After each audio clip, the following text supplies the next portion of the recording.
একদিন রাসূলুল্লাহ সাল্লাল্লাহু আলাইহি ওয়াসাল্লাম মসজিদের পাশ দিয়ে হেঁটে যাচ্ছেন, মসজিদে নববীর পাশ দিয়ে। তখন সাহাবায়ে কেরাম রাদিয়াল্লাহু আনহুম আজমাইন তারা মসজিদের মধ্যে বসে একটা বিষয় নিয়ে কথোপকথন করছিলেন। তো নবী সাল্লাল্লাহু আলাইহি ওয়াসাল্লাম জিজ্ঞাসা করলেন যে তোমরা কি নিয়ে কথা বলছো, তোমরা কি নিয়ে কথোপকথন করছো?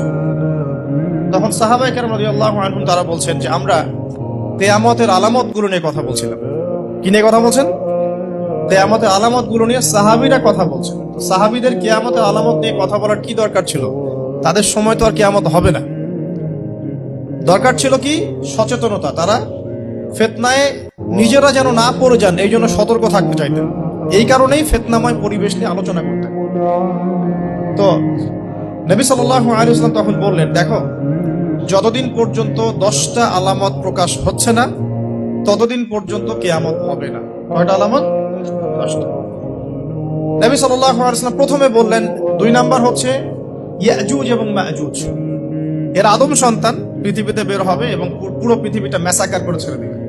আর মাসিহুদ দাজ্জাল সেও বের হবে শেষ জামানায়, যে ইহুদিদেরকে নিয়ে পুরো বিশ্ব শাসন করবে। বিশ্বের প্রতিটা ডিপার্টমেন্ট সে রুল করবে এবং দাজ্জালের চেয়ে ভয়ঙ্কর কোনো ফিতনা এই পৃথিবীতে আসে নাই, আসবেও না।